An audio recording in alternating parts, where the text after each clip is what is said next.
I've been riding these plains 40 years, and I thought I seen everything a man could see out here. But what that young cowboy found that summer day, that changed everything I thought I knew about love. He was tracking a stray calf 3 days from the nearest water when he saw the vultures circling low. Most men would have ridden past. Desert keeps its secrets, and smart folks let it. But he wasn't most men. She was tied to that twisted mesquite tree, left there to die under that cruel sun by her own people. Rope burns on her wrists, lips cracked and bleeding, but fire still burning bright in those dark eyes of hers. He didn't think twice, just swung down from that saddle and pulled his knife from his belt. She watched him coming with those fierce, dark eyes, ready to fight, even tied up and half dead from thirst. Easy now. I ain't gonna hurt you. Just hold still. I don't understand your words, but I understand that look plenty. Quieta, puetsituinu. The rope was thick, and his knife was sharp, but she never once flinched while he cut her free. When that last strand broke free, she just stood there looking at him like he might be a ghost or a dream. Water. You need water. I got some on my horse right there. Pa, urapa. He held that canteen to her lips so gentle, like she was made of something precious that might break. She drank slow, watching him the whole time over that canteen rim with them dark, suspicious eyes of hers. When she finally finished drinking, she said one word in English. Just one. But it was the right one. Friend. You're welcome. Can you ride? We need to get you somewhere safe now. Ride, yes. I ride since before I walk, white man. He helped her up onto that horse so careful, and she led him, which told me more than any words could say. They rode out of that desert together as the sun started falling, two strangers bound by nothing but mercy. And I reckon neither one of them knew yet what that single act of kindness was going to cost them both. That first night, he made camp by the big red boulder where the wind don't reach so fierce and cold. He knew better than to ride through the night with a half-dead woman who didn't speak a word of English. It was reckless. Built a small fire, put the coffee on, and laid out his only blanket for her without a second thought. She watched him do all this from where she sat by that boulder, still not trusting him completely yet. Coffee's hot. Ain't much, but it'll warm your insides up some. Kahuya. I know this word from the traders who came before. That woman, she was Comanche through and through. Proud people, fierce as any I ever knew or heard tale of. Her people don't show weakness, not even to each other. But hunger and thirst, they humble even the proudest heart. I got some jerky and hardtack here. It ain't fancy, but it's food. You give me your food, your blanket. What do you want from me?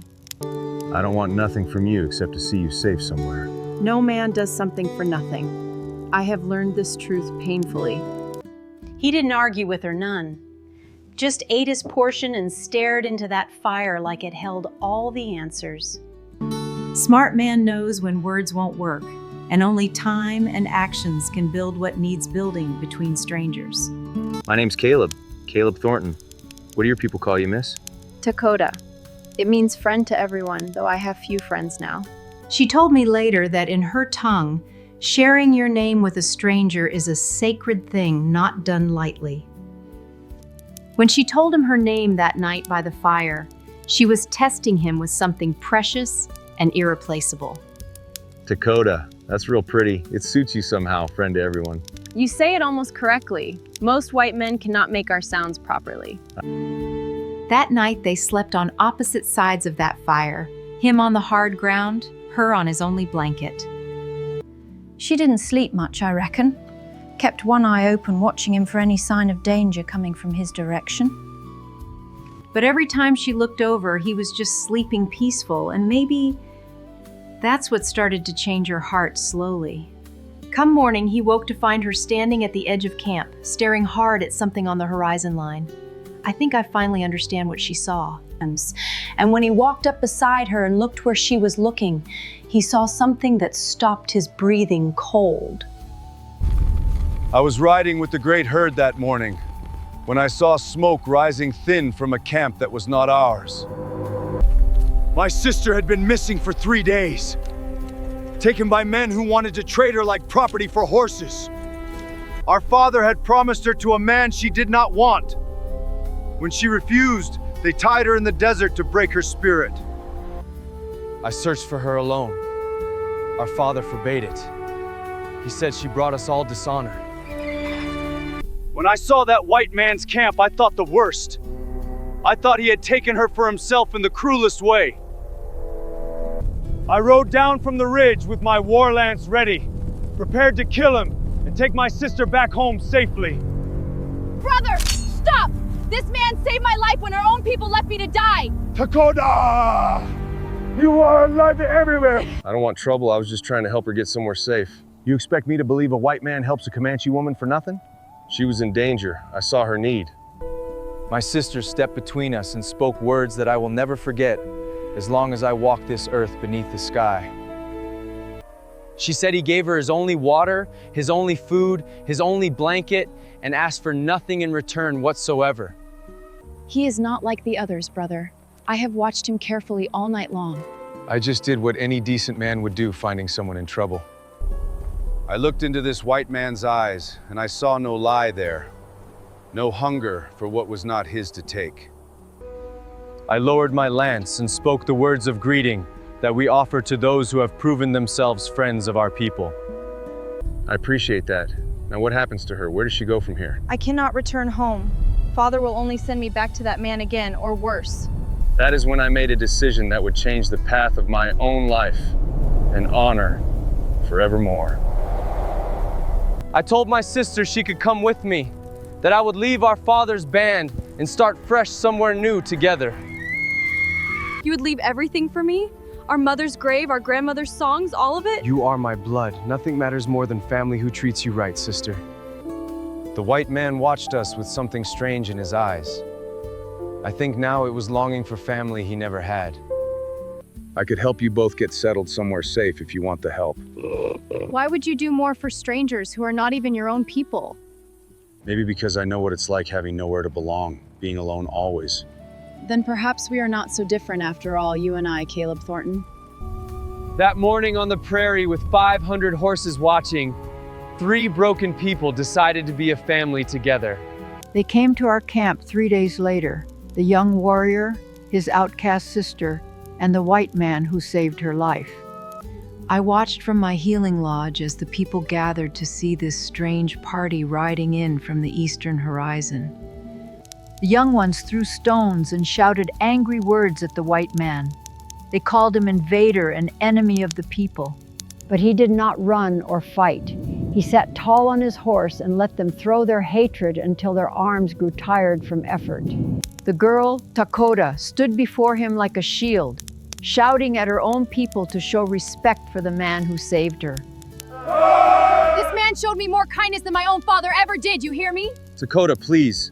I don't want you making enemies of your own people over me. Her brother stood beside them both, his hand on his weapon, ready to fight his own people for this stranger's honor. I remember when our peoples traded and shared this land together in peace. I walked out of my lodge and raised my hand, and the people fell silent because my medicine is strong and respected. I will speak with this white man alone. Bring him to my lodge now, young warrior. I'll go wherever you need me to go, ma'am. I mean, no disrespect to anyone here. In my lodge, I looked into his spirit the way my grandmother taught me, reading the colors of his heart and intentions. His spirit was wounded but clean, lonely but generous, a man who had known suffering. You carry old wounds, white man. But you have not let them make you cruel or cold. He told me of his mother's death, his father's coldness, and I understood why he could not leave a woman tied to die alone. I told him that Dakota had been promised to a cruel man who would have broken her spirit like a wild horse for his riding.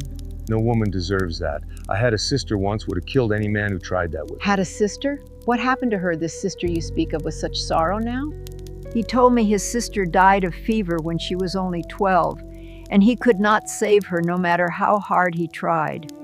I told him that the spirits had sent him to Dakota, that nothing in this world happens without purpose guiding events. You will face a choice soon, white man.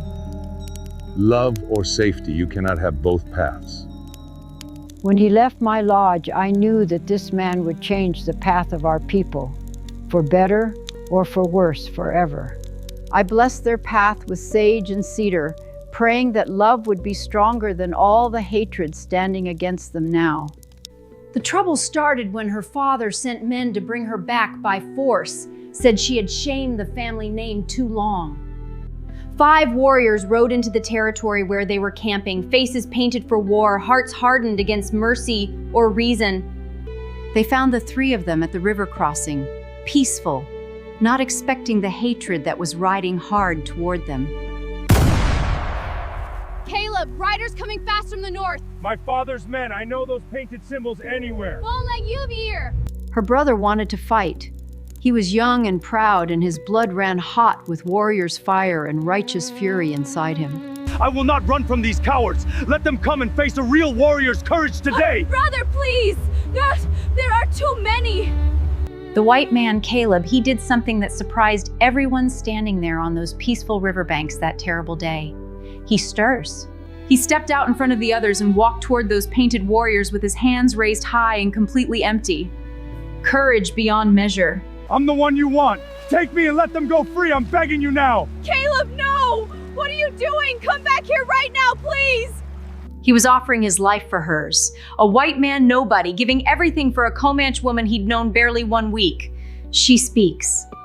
The lead warrior laughed at him, said no white man was worth a Comanche woman's hand or freedom or future happiness. Then I'll die proving you wrong. She's worth more than my life will ever be. Stop this! I will go with them if you just let him live, father's men. That's when the old medicine woman appeared. Nobody knew how she got there or when she arrived at that bloody riverbank. She walked between the warriors and Caleb like death itself couldn't touch her, and maybe it couldn't. Not that day, at least. You would kill a man whose spirit the ancestors have blessed? Such foolishness brings only doom. Grandmother speaks true. The warriors looked at each other, and I'm told you could see the fear of sacred curse creeping into their painted faces slowly. Yes. That's the power of belief. They turned and rode away without another word. Their mission failed against powers greater than anger or wounded family pride.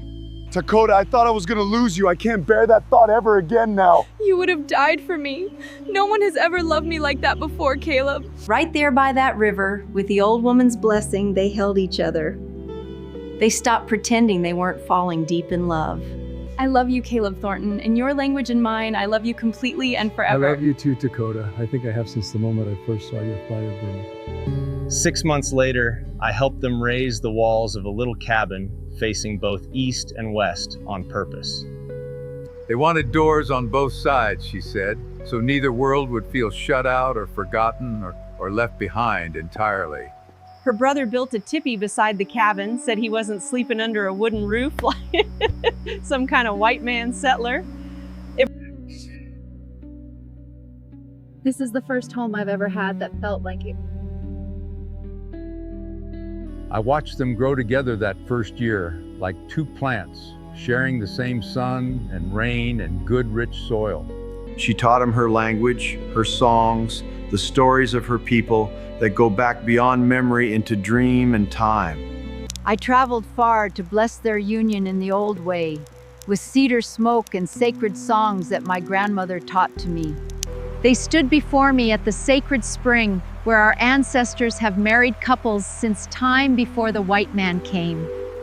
I choose you, Caleb, as my partner in this life and whatever comes after it ends. I choose you, Dakota, from this day until my last breath and beyond even that. When they spoke their promises, the wind itself paused with respect. The earth held its breath.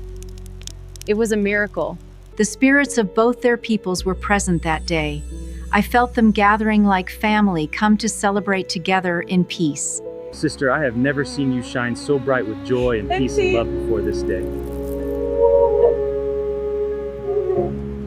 I rode out to visit him every few weeks, bringing supplies and news and staying for her good cooking and his bad jokes.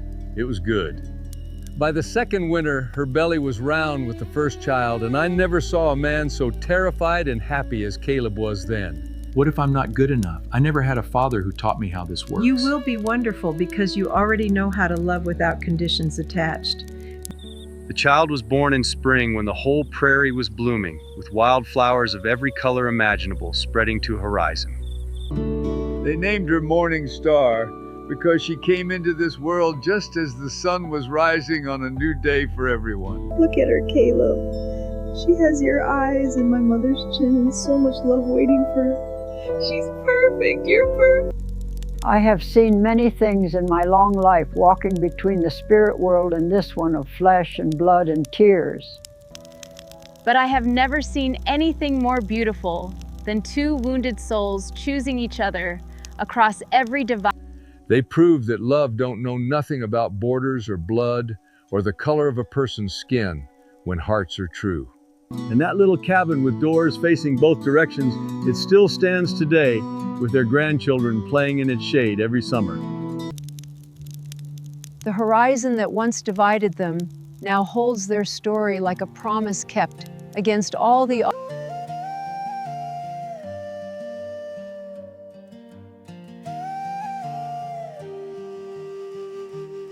I found her where the vultures circle low.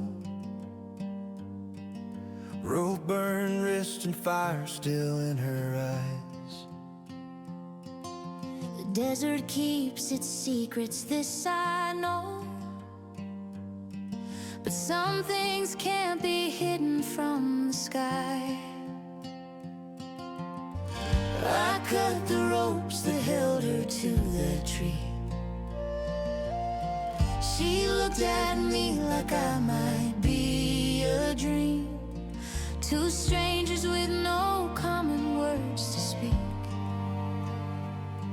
Yet something passed between us like a stream. We are bound by the horizon, where the earth meets endless blue. Two worlds that were never meant to touch, finding something brave and true. Let them say we don't belong here, let the doubters have their say. We are bound by the horizon, and nothing pulls that line away. 500 horses thundered into view. My people's wealth, my brother on the ridge. He saw me standing there beside this man, and I became myself a kind of bridge. The white man's word for love I did not know, but I could read the kindness in his hands. Sometimes the heart speaks louder than the tongue. Sometimes a stranger learns to understand. We are bound by the horizon, where the earth meets endless blue. Two worlds that were never meant to touch, finding something brave and true. Let them say we don't belong here, let the doubters have their say. We are bound by the horizon, and nothing pulls that line away. They tied me up and left me there to die, because I